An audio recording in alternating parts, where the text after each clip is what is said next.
Oke, selanjutnya kita akan bahas tentang manajemen piutang. Oke, sebelumnya saya yakin tahu ya, piutang itu adalah ya sesuatu yang kalau kita itu meminjamkan uang ke orang, nah itu adalah piutang. Tapi kalau hutang itu berarti ya kita yang minjam ke orang. Artinya ya kalau piutang itu kita menunggu penagihan atau misalnya menunggu untuk menjadi kas. Tapi kalau misalnya hutang ya berarti kitalah yang harus membayarnya. Nah, tujuannya ini, alasan perusahaan menjual barang secara kredit itu kenapa? Jadi kita bahas tentang manajemen piutang itu, ya kita ingin tahu kenapa sih perusahaan menjual barang secara kredit.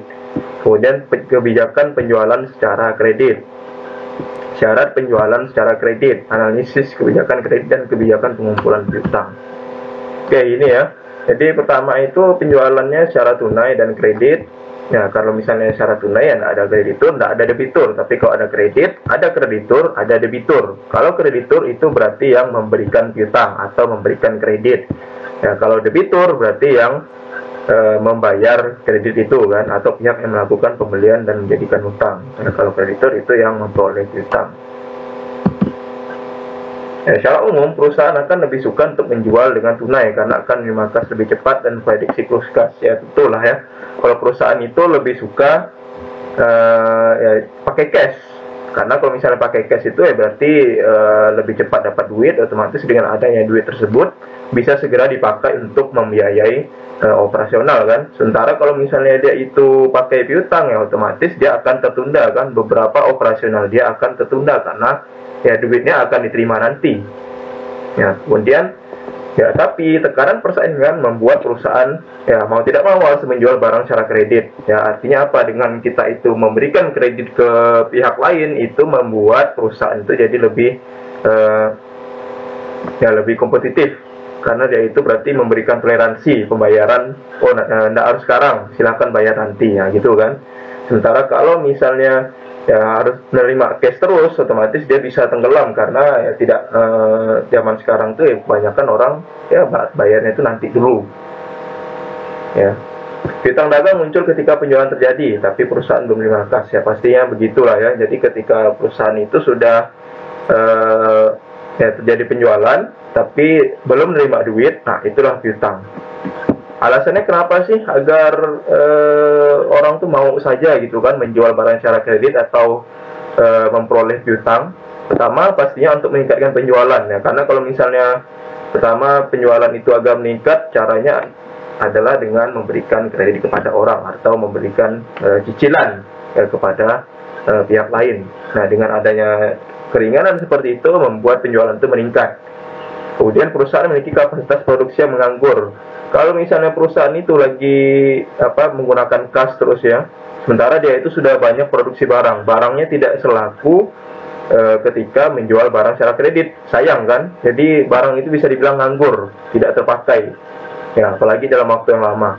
Makanya kalau misalnya begitu ya udahlah, lebih amannya kita kasih kredit aja, pinjaman yang murah. Nah, kemudian yang ketiga adanya persaingan. Ya, zaman sekarang itu persaingan sangat banyak ya. Bisa dibilang jarang sekali perusahaan itu memiliki keunikan. Pasti semuanya itu jika memiliki keunikan, yang lainnya akan menirunya kan. Ya memang begitulah zaman sekarang karena udah sangat ketat ya persaingan itu ya. Penjualan secara kredit menimbulkan biaya dan manfaat bagi perusahaan. Ya, biaya yang timbul akibat penjualan kredit ada yang bersifat langsung seperti biaya penagihan piutang dan biaya tidak langsung berupa opportunity cost, serta adanya kerugian akibat adanya piutang tidak tagih. Ya memang kalau misalnya memberikan piutang ada risikonya. Risikonya apa ya? Berarti gagal bayar kan? Dan orang itu ya tidak bisa membayar. Nah, itulah salah satu kerugiannya. Apalagi kalau misalnya dia itu ditagih bagaimanapun ternyata tetap tidak tidak tertagih ya. Jadi sudah didesak bagaimanapun ternyata dia tidak mampu bayar ya, mau gimana lagi? Berarti di situ ada risiko gagal bayar atau piutang tidak tertagih. Tapi manfaatnya itu ya bisa meningkatkan penjualan, meningkatkan laba juga sih. Tapi ya memang dia tidak meningkatkan kas, tapi dia akan meningkatkan laba untuk di masa datang ya. Ini komponen kebijakan kredit. Jika perusahaan memutuskan untuk memberikan kredit kepada pelanggannya, perusahaan harus menentukan prosedur untuk memperoleh kredit dan pelunasannya yang dituangkan dalam kebijakan kredit nih. Syarat penjualan. Menentukan bagaimana perusahaan menjual barang jasanya, apakah secara tunai atau kredit. Jika kredit, berarti harus ditentukan ya berapa per bulannya, potongannya berapa, terus uang mukanya berapa lama gitu kan, terus ya jenis kreditnya yang seperti apa. Ya kalau analisis kredit, ya bagaimana untuk dapat membedakan antara pelanggan yang bayar dan pelanggan yang tidak bayar. Itu analisis kredit, berarti memberikan kredit itu tidak sembarangan. Artinya ya kita tidak sembarangan, tidak suka-suka hati juga memberikan pinjaman kepada orang. Ya kita harus lihat dulu orang ini kira-kira mampu membayar nggak, sanggup membayar tidak. Nah, kita lihat dari apa? Lihat dari bagaimana penghasilannya, terus dia bekerja itu di mana, tempat tinggalnya itu juga seperti apa. Biasanya tercermin dari situ. Ya. Kebijakan penagihan piutang. Ya, dalam pengumpulan kas itu perusahaan harus menentukan kebijakan penagihan piutang. Nah, ini juga jadi ketika memutuskan untuk memberikan kredit kepada orang lain, ya kita harus pikirkan juga bagaimana kebijakannya. Kita itu menagih orang itu pada saat kapan? Ketika dia sudah mulai tidak bayar, apakah pada bulan pertama, bulan kedua, bulan ketiga, atau kita berikan secara tertulis saja misalnya kan? Atau penagihan piutang itu ya kalau dia tidak bayar kita akan datangkan debt collector misalnya, atau ya bisa juga langsung potong gaji kerjasama dengan tempat dia bekerja. Nah kalau itu sih lebih ringan ya risikonya ya karena kan karyawan itu dia tinggal potong gaji. Tapi kalau misalnya ya bukan karyawan, bukan perusahaan rekanan, nah itu agak repot. Berarti harus kita terapkan kebijakannya, dan itu pasti harus sudah ditandatangani oleh si debitor tadi ya, yang berutang. Average collection period ya, ACP ya. Perusahaan adalah 30 hari, penjualan secara kredit 1 juta per hari ya. Maka piutang perusahaan adalah 30 kali 1 juta, 30 juta secara rata-rata. Ya, berarti di sini ini ya periode penagihan rata-rata. Cara penjualan secara kredit. Ya, jadi penjualan mencakup 3 unsur beda ya. Penjualan kredit ya. Pertama, jangka waktunya, potongan tunainya, terus jenis kreditnya. Dalam satu industri syarat penjualan biasanya standar, tapi syarat penjualan dapat sangat berbeda antar industri yang berbeda. Ya, misalnya di sini 2/10 N60 berarti pelanggan punya jangka waktu 60 hari sejak transaksi dilakukan. Pembayarannya dalam jangka waktu 10 hari itu akan memperoleh potongan tunai sebesar 2%. Ya, jadi 2 itu adalah 2% jikalau dia membayar dalam waktu 10 hari. Jangka waktu pembayarannya 60 hari. 10 hari ini dia akan mendapatkan diskon.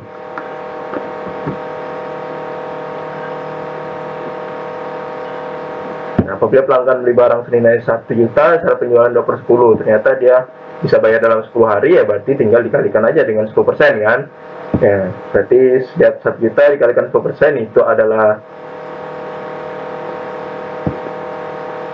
1 juta dikalikan, atau bisa dibilang 2% ya, 2% dikalikan dengan 1 juta itu adalah 20.000, ya berarti 20.000 dikalikan dengan 1 juta hasilnya adalah 980.000 kalau misalnya dia itu bayar dalam waktu 10 hari ya. Tapi kalau lewat dari 10 hari berarti dia tetap bayarnya adalah 1 juta.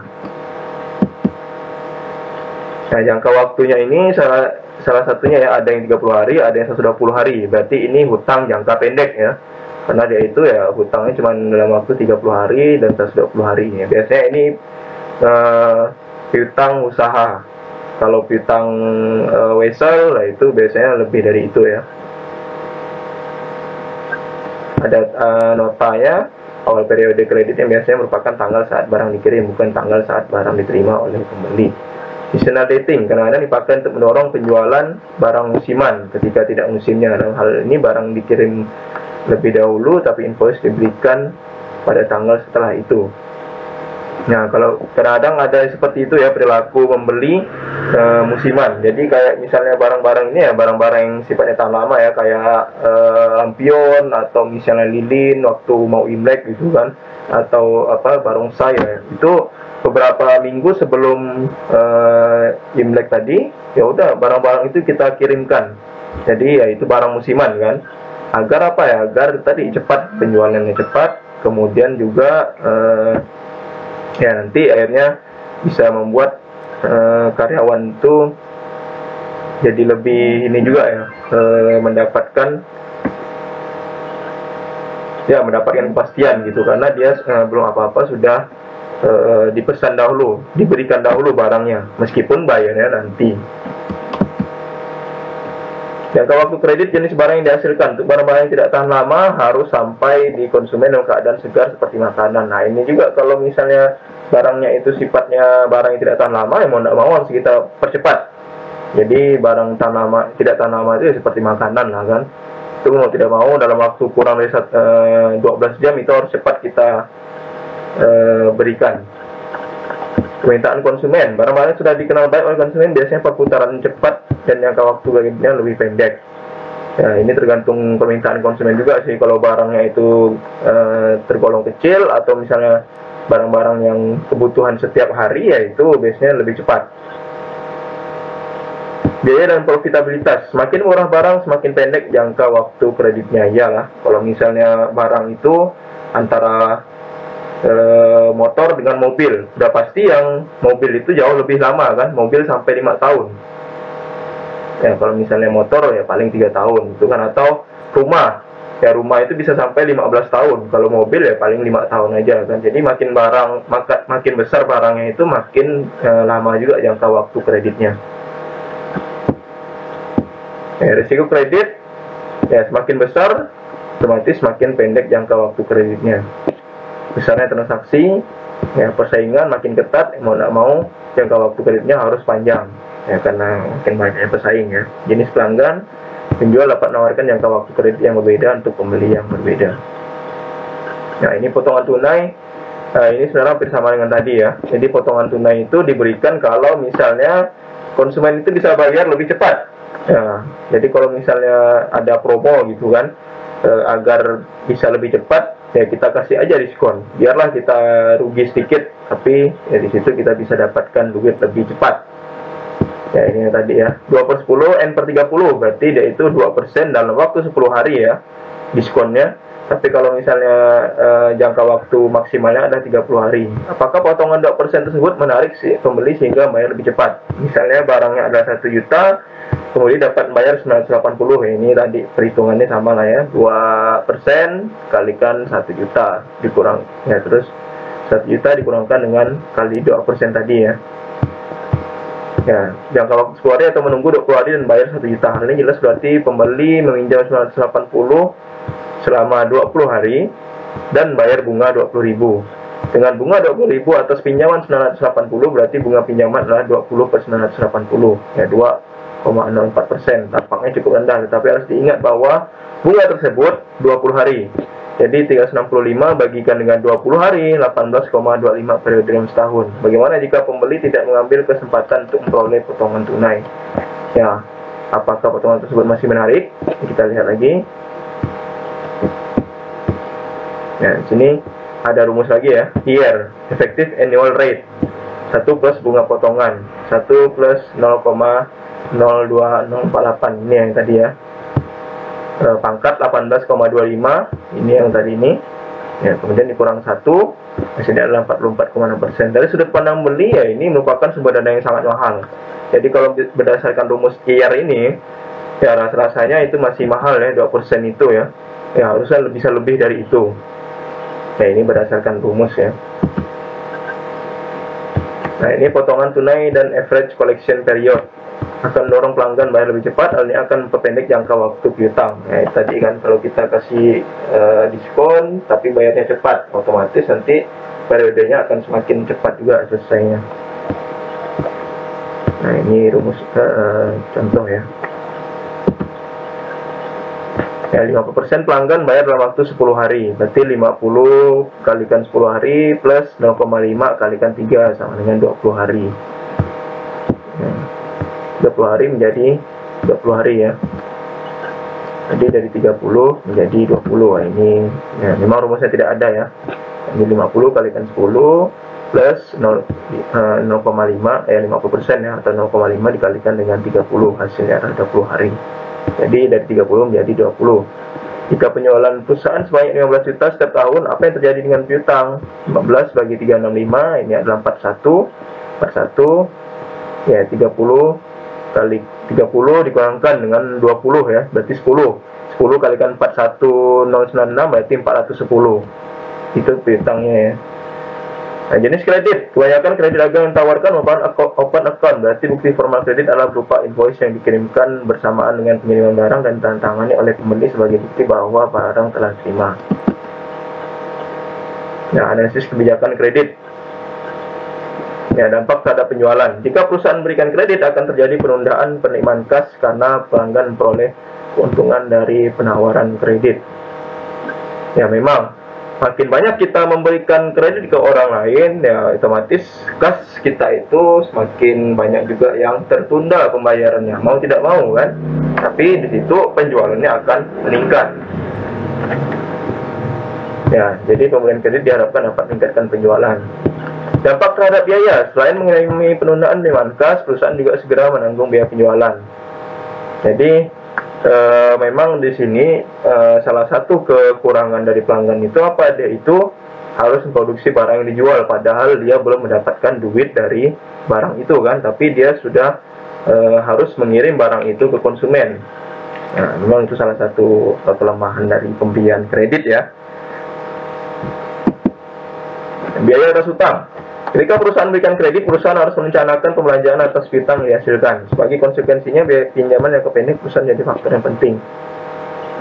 Jadi, perusahaan itu harus mengeluarkan duit sesuai dengan barang yang diinginkan oleh konsumen kan. Jadi, jangan pula memproduksi barang yang tidak diinginkan oleh konsumen. Akhirnya nanti tidak ada yang beli kan. Tapi kalau misalnya ketika memberikan pinjaman, ya hasilkanlah atau juallah barang sesuai dengan yang diinginkan oleh konsumen. Nah, kemungkinan tidak membayar. Nah, ini memang dalam memberikan kredit resikonya pasti adalah pembeli tidak membayar kan. Tapi bukan berarti semuanya bakalan tidak bayar juga, tidak seperti itu. Makanya ini salah satu risiko yang harus ditanggung oleh perusahaan pemberi kredit, ya perbankan atau lembaga pinjaman lain. Dia pasti akan menanggung risiko ini. Pasti ada konsumen yang tidak akan membayar, itu sudah pasti. Makanya ya disinilah salah satu kebijakan kredit ya. Ya potongan tunda ya ini tadi ya. Jadi akan dikasih diskon jikalau dia bayar cepat.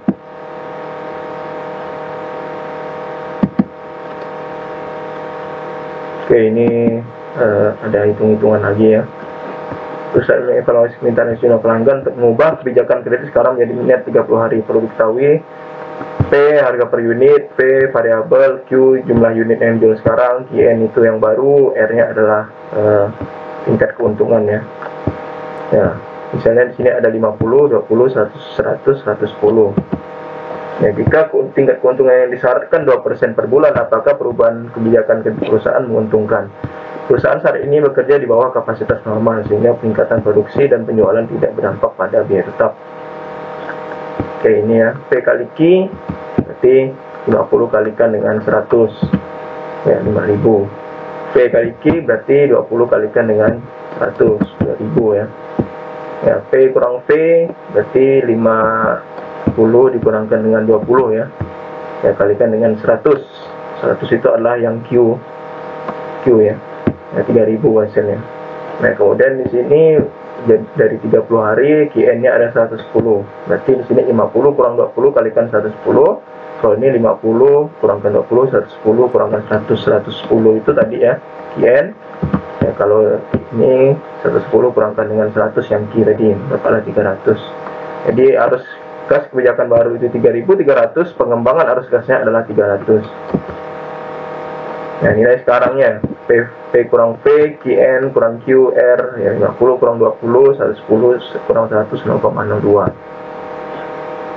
Jadi di sini dibilang layak jikalau NPV-nya positif ya. Kalau ini tidak positif ya berarti itu tidak layak. Nah, ini kalau misalnya ada yang lainnya ya. Ini 110, 200, Penjualan yang dapat dikumpulkan menjadi kas pada bulan ini berdasarkan kebijakan sekarang P kali Q 50 kali 100 5.000. Ya, tidak bisa dikumpulkan sampai dengan 30 hari. Ya, bagaimana? Berarti kita harus menggunakan kebijakan baru. IN kurang Q tadi ini ya. Ya, 110 kurang 100 ya.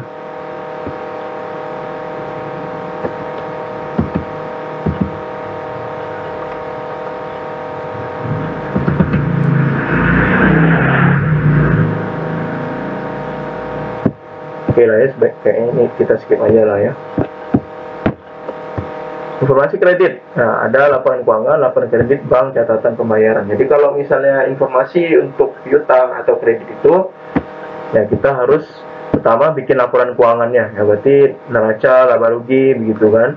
Kemudian laporan kredit ya berkaitan dengan masa lalu pelanggan dalam bayar kredit dengan perusahaan lain. Nah, kalau ini berarti kita semacam harus mengetahui informasi historis dari si peminjam tadi, kredit perusahaan ya. Jadi kalau misalnya di situ ya kita memberikan kredit, kita harus tahu dulu masa lalu orang itu bagaimana membayarnya. Lancar atau tidak. Nah, terus berapa besar pinjamannya. Nah, itu kan. Jadi laporan kredit itu ya pastinya banyak. Jadi dari konsumen dari A sampai Z, berapa ratus, berapa ribu orang, itu pasti harus ada historinya. Bank. Nah, bank itu dia bank seperti apa yang akan memberikan pinjaman kepada dia kan? Apakah bank kecil atau apakah bank besar, apakah bank BUMN dan sebagainya kan? Catatan pembayaran ini ya berarti bagaimana dia itu membayarnya, apakah setiap bulan, apakah awal bulan, pertengahan bulan, ya terus apakah bayarnya penuh dan seterusnya kan? Jadi informasi kredit itu 4 hal ini biasanya sangat penting diperhatikan. Nah, kemudian ada namanya 5C di sini. Condition, collateral, capital, capacity, sama karakter. Ya, condition itu kondisi ekonomi berarti. Jadi kalau misalnya kondisi ekonomi jelek, ya pasti kemungkinan besar perusahaan banyak yang tidak bisa bayar hutang kan.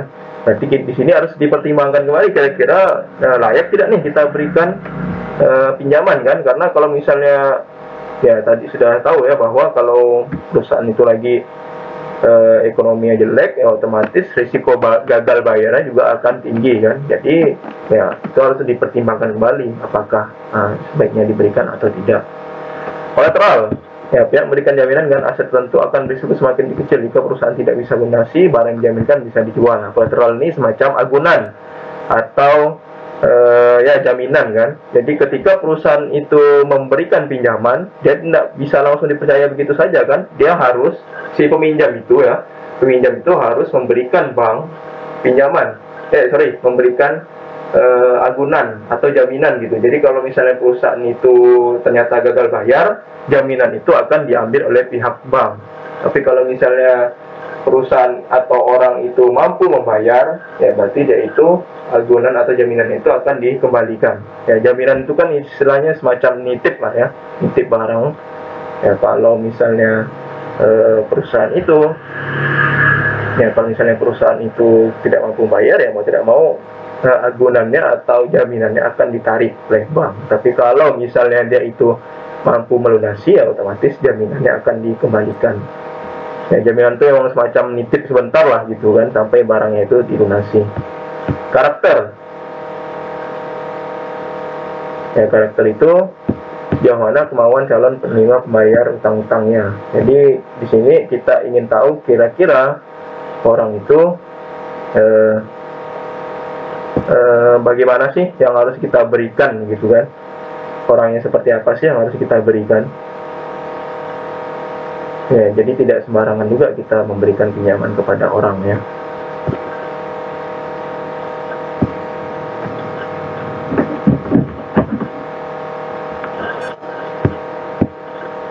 Jadi kalau misalnya orang itu ya orang mantan preman, sering utang, ya udah pasti tidak akan mau lah dikasih gitu kan. Nah, capacity ya berarti kemampuannya bagaimana.